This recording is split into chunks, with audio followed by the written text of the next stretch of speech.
Hello everyone, good afternoon. दोस्तों, आज का जो हमारा पौधा है वो है गुलाब का पौधा, रोज़ प्लांट। दोस्तों, जनवरी का महीना आ गया है। हमारे गुलाब के पौधे में देख सकते हैं आप किस तरीके से फूल और कलियां हो रही हैं। बड़े बड़े साइज़ के फूल आ रहे हैं, ढेरों सारे पौधे में कलियां बन रही हैं, बिल्कुल एकदम गुच्छों में कलियां हो रही हैं और बड़े बड़े साइज़ के फूल आ रहे हैं।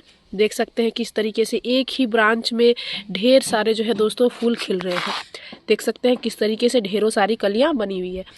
अगर आपके गुलाब के पौधे में इस तरीके का रिजल्ट नहीं है, गुलाब के पौधे में अगर आपके फूल और कलियां इस तरीके की नहीं बन रही है, तो आज मैं बताने वाली हूँ आप सभी को कुछ बहुत ही बेसिक सी चीज़ें, बहुत ही जो है चुनिंदी सी चीज़ें, जिसके सहायता से आप अपने गुलाब के पौधे में इस तरीके से फूल लेना बिल्कुल स्टार्ट कर दोगे। आपके गुलाब के पौधे में भी बहुत ही अच्छी खासी एकदम फ्लावरिंग होगी। हर एक जगह से पौधा एकदम फूलों से भरा हुआ रहेगा, चाहे देसी गुलाब का पौधा हो या फिर हाइब्रिड पौधा हो।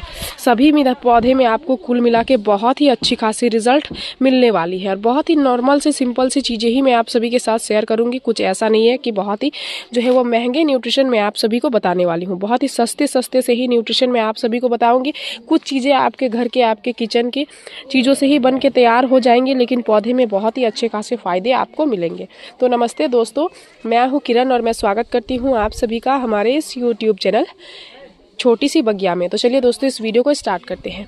सबसे पहला, न्यूट्रिशन देने से पहले हम लोग अपने गुलाब के पौधे में जो काम को करते हैं दोस्तों, जितने भी सारे फूल खिल के ख़त्म हो रहे हैं, इनको आपको समय समय पे कटाई करते रहनी है।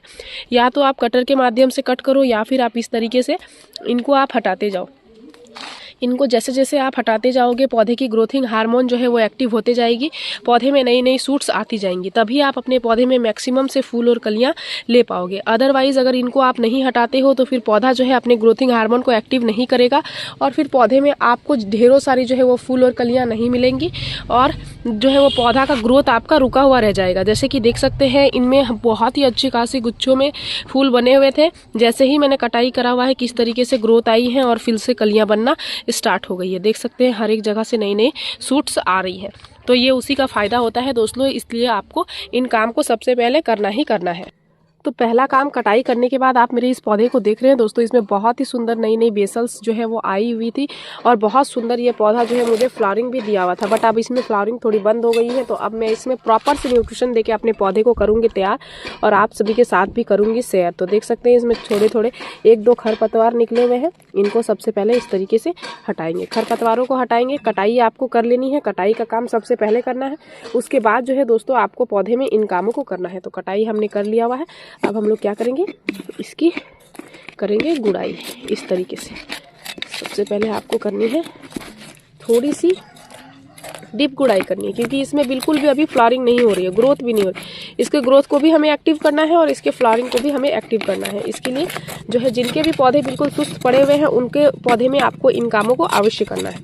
तो देख सकते हैं समय समय पे पौधे में काम को करना बहुत ज़्यादा ज़रूरी है दोस्तों। काम करते हैं हम अपने पौधे में, तभी हमारा जो पौधा है वो हमें अच्छा खासा रिजल्ट कुछ इस तरीके से देता है। अदरवाइज़ फिर हमारे पौधे में फ्लावरिंग भी धीमी हो जाती है, हमें फूल और कलियाँ भी उस तरीके से नहीं मिल पाती हैं। इसलिए समय समय पे काम को करना, सबसे ज़्यादा केयर टिप्स को फॉलो करना बहुत ज़्यादा ज़रूरी है। साथ ही साथ न्यूट्रिशन भी देना है।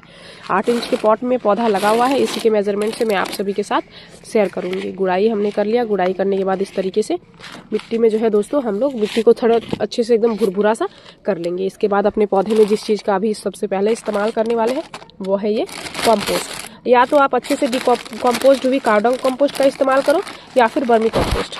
मेरे पास अब ये कावडंग कंपोस्ट अच्छे से डिकम्पोज नहीं हुई है, तो मैं अभी वर्मी कंपोस्ट ही इस्तेमाल कर रही हूँ, जो कि बहुत ही अच्छा खासा फायदे हमारे पौधे को पहुँचाता है। यहाँ पे 8 इंच का पॉट है, तो मैं पूरा ही भर के 2 मुट्ठी दे रही हूँ, क्योंकि अभी कुछ टाइम बाद ही मैं लगभग 1 महीने भर हो चुका है या फिर 1 डेढ़ महीना हो गया है इस पौधे में न्यूट्रिशन दिया हुआ, तो इसलिए अभी पौधे में न्यूट्रिशन देना बहुत ज़्यादा ज़रूरी है। देख सकते हैं 2 मुट्ठी हमने वर्मी कंपोस्ट दे दिया है। अब हम लोग क्या करेंगे, मिट्टी को इस तरीके से थोड़ी ऊपर की ओर कर देंगे। अभी गमले में बहुत ज़्यादा स्पेस है दोस्तों, इसलिए आपको इस तरीके से करना है। अगर स्पेस ना हो तो आप क्या कर सकते हो, आप एक काम ये भी कर सकते हो कि आप मिट्टी को निकाल सकते हो, उसके बाद कंपोस्ट देने के बाद फिर उस मिट्टी को आपको फिल कर देना है। बट हमारे गमले में बहुत ज़्यादा स्पेस है, तो हम लोग मिट्टी को सबसे पहले ऊपर की ओर करेंगे और अपना जो पौधे में दूसरा न्यूट्रिशन जो है देने वाले हैं। दूसरा जो हमारा न्यूट्रिशन है दोस्तों, वो आपके किचन के चीज़ों से बना हुआ सिंपल सा चीज़ है क्या है चलिए मैं आप सभी को दिखाती हूँ। देख सकते हैं वो है ये चीज़, बहुत ही शक्तिशाली सा न्यूट्रिशन है दोस्तों। ये क्या है, ये है प्याज के छिलके का पाउडर, ऑनियन पील फर्टिलाइज़र। प्याज के छिलके जब आपके घर में निकलते हैं तो उनको आपको सिंपल सा धूप में सुखाना है और इस तरीके से मिक्सर ग्राइंडर में ग्राइंड कर लेना है। एक बहुत ही अच्छा सा कंपोस्ट बन जाता है, क्योंकि इसमें सल्फर की मात्रा होती है, मैग्नीशियम की मात्रा होती है, जो कि आपके पौधे को कीड़े मकोड़ों से भी बचाएगी। साथ ही ये आपके पौधे, इसमें जो है दोस्तों बहुत ही अच्छी खासी मात्रा में रूटिंग हार्मोन पाया जाता है। रूट्स की ग्रोथ को ये बहुत ही अच्छा खासा बढ़ाता है, जिससे हमारे पौधे की ग्रोथ भी बढ़ जाती है। यहाँ पे 2 चम्मच 8 इंच के पॉट में मैं ऑनियन पील फर्टिलाइजर को दे रही हूँ। सबसे पहला फर्टिलाइजर हमारा ये जा रहा है, जो कि बहुत ज़्यादा ज़रूरी है। अब हम लोग अपने पौधे में देंगे दूसरा फर्टिलाइजर। सबसे पहला कंपोस्ट हमने दे ही दिया है, जो कि है वर्मी कंपोस्ट। वो हमारे गमले की मिट्टी को जो है दोस्तों उपजाऊ बनाएगा, जलधारक क्षमता को बढ़ाएगा, गमले की मिट्टी की फर्टिलिटी को बढ़ाएगा, पीएच लेवल को बढ़ाएगा, और तो और हमारे गमले की मिट्टी को जो है वो बहुत ही अच्छा खासा उपजाऊ बनाएगा। इसलिए आपको उस चीज़ को देना ही है। साथ ही यहाँ पे जो हमने ये जो तीसरा खाद मैं यहाँ पे दे रही हूँ वो है ये एक्सेल्स फर्टिलाइज़र, अंडे के छिलके का पाउडर। ये बहुत ज़्यादा ज़रूरी है, इसको भी देना बहुत ज़्यादा जो है दोस्तों ज़रूरी है। खास करके जब पौधे की ग्रोथ बिल्कुल भी रुक जाती है उस टाइम पे आप इसको अवश्य दें, क्योंकि ये आपके पौधे की ग्रोथ को बढ़ाता है। इसमें कैल्शियम की मात्रा बहुत ही अच्छी खासी मात्रा में होती है, जो कि जड़ों के विकास को मदद करता है, कोशिका भित्ति को अच्छा सा स्ट्रॉन्ग बनाता है। तो ये दोनों ही खादों को आपको देना है। आप चाहो तो यहाँ पे हाफ टेबल स्पून चाय की पत्ती या फिर half table spoon coffee powder, ये दोनों चीज़ों का भी इस्तेमाल कर सकते हो। बट मैंने कुछ टाइम पहले इसमें चाय की पत्ती का इस्तेमाल किया हुआ था, चाय की पत्ती का लिक्विड पानी दिया हुआ था, इसलिए मैं अभी चाय की पत्ती नहीं इस्तेमाल कर रही हूँ। तो आप जो है दोस्तों अगर नहीं किए हुए हैं तो यहाँ पे चाय की पत्ती ऐड कर सकते हैं। बस ये दोनों ही चीज़ों को आपको सबसे पहले पौधे में दे देना है, गमले की मिट्टी में। 2 चीज़ नहीं दोस्तों, सॉरी 3 चीज़। एक जो वर्मी कंपोस्ट बताया हो तो बहुत ज़्यादा ज़रूरी है, इसको आप ऑनलाइन भी ले सकते हो दोस्तों। मैंने ऑनलाइन ही लिया हुआ है, बहुत ही अच्छा खासा मुझे मिला हुआ है। इस तरीके से देख सकते हैं एकदम ब्लैक ब्लैक है। इस तरीके से देने के बाद आपको ऊपर से मिट्टी में फिल कर देना है, और इसके बाद आपको करना है एक स्प्रे तैयार, जो कि बहुत ही इफेक्टिव स्प्रे होगा। इसका स्प्रे करने से आपके पौधे में कीड़े मकोड़े नहीं लगेंगे। जो भी नई सूट्स आएंगी वो बहुत ही हेल्दी तरीके से आएंगी और आगे से जाके कलियाँ भी बनाएंगी। क्योंकि जब हमारे पौधे में नई सूट्स आना बंद हो जाती हैं, या फिर अभी का जो ठंडियों का समय है दोस्तों, इस समय पे नई सूट्स आती हैं वो ख़राब भी होने लगती हैं, क्योंकि वो जो है दोस्तों ठंडियों के कारण पाले वगैरह से या फिर मकड़ियाँ वगैरह बहुत ज़्यादा आके पौधे में लगने लगती हैं, जिस कारण से ख़राब हो जाती है।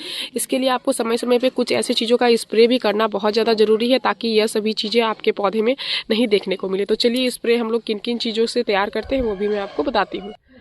अब स्प्रे हमारा जिस चीज़ का तैयार होने वाला है दोस्तों, वो है यह चीज़। देख सकते हैं आप, यह चीज़ आपके किचन में आसानी से मिल जाती है। ये क्या है दोस्तों, ये है बेकिंग सोडा, जो कि सभी लोगों के किचन में आसानी से उपलब्ध होता है। ये बेकिंग सोडा जो है दोस्तों बहुत ही अच्छी खासी मात्रा में इसमें इंसेक्टियल और फंगल गुण पाए जाते हैं, जो कि आपके पौधे को इंसेक्ट्स वगैरह, फंगस वगैरह से बचाने में बहुत ही अच्छा खासा मदद करता है। तो स्प्रे बॉटल में हमने क्या किया हुआ है, 1/4 टेबल स्पून डालेंगे इस बेकिंग सोडा को। बेकिंग सोडा को डालने के बाद यहाँ पे आपको क्या करना है, हाफ जो है वो नींबू का एक टुकड़ा हाफ जो है इस तरीके से इसमें दे देना है। बस आपको एक चीज़ का ध्यान देना है कि नींबू के जो दाने हैं वो नहीं जाना चाहिए। ये दोनों ही चीज़ें आपके गमले में जो है दोस्तों जब आप स्प्रे करोगे पौधे में, तो आपके पौधे को बहुत ही अच्छा खासा स्वस्थ और हेल्दी रखेंगे, और जो भी नई नई सूट्स आ रही है उनको ग्रोथ करने में बहुत ही अच्छे खासे मदद करेंगे। और तो और ये जो है आपके पौधे में अगर नई नई सूट्स अगर जल रही हैं तो उनको जलने से बचाएंगे। ब्लाइंड सूट्स आ रही हैं तो ब्लाइंड सूट्स को ख़त्म करेंगी। पौधे में बड़े बड़े साइज़ के फूल बनाने में बहुत ही अच्छे खासे मदद करेंगी, क्योंकि मकड़ियाँ वगैरह जो नई ग्रोथ आती हैं उनको बहुत ज़्यादा इफेक्ट करती है, और जिस कारण से पौधे में हमें उतनी अच्छी खासी मात्रा में फ्लावरिंग नहीं मिल पाती है। तो सिंपल सा इसका आपको स्प्रे बनाना है, और पूरे ही पौधे में सप्ताह में एक बार इस तरीके से स्प्रे पूरे ही पौधे में अच्छे से कर देना है। हर एक पौधे में आप कर सकते हो, जो भी फ्लावरिंग प्लांट है अभी सभी फ्लावरिंग प्लांट में इसका स्प्रे कर सकते हैं। सप्ताह में खास करके एक बार, सप्ताह में एक बार करने से ही आपको आपके पौधे में बहुत ही अच्छे खासे रिजल्ट मिलना स्टार्ट हो जाएंगे। मैं इसी तरीके से नेचुरल चीज़ों का ही इस्तेमाल करती हूँ दोस्तों। मेरे पौधे में हमें बहुत ही सुंदर फ्लावरिंग मिल रही है। तो अगर आप भी अपने पौधे में इस तरीके से फूल और कलियाँ लेना चाहते हैं तो कम से कम जो है वो महीने में एक बार इस न्यूट्रिशन को अपने पौधे में अवश्य दें, और साथ ही अपने पौधे की देखभाल इस तरीके से करें, और पौधे को इस तरीके से सप्ताह में एक बार स्प्रे भी करें। आपको आपके पौधे में बहुत ही अच्छी खासी रिजल्ट मिलेगी। इस वीडियो में दी गई जानकारी अगर आप सभी को अच्छी लगी दोस्तों, तो इस वीडियो को लाइक शेयर कमेंट जरूर कीजिएगा। अगर आप इस वीडियो के माध्यम से हमारे चैनल पर नए आए हैं तो चैनल को सब्सक्राइब कर लीजिएगा, बेल आइकन जरूर प्रेस कीजिएगा, ताकि हमारी जो भी न्यू वीडियोज़ आएंगे उनके नोटिफिकेशन आप सभी को मिल जाएंगे। इस वीडियो को आपने पूरा देखा उसके लिए मैं आप सभी को तहे दिल से धन्यवाद देती हूँ दोस्तों। मिलते हैं एक अनदर वीडियो पे। नमस्कार।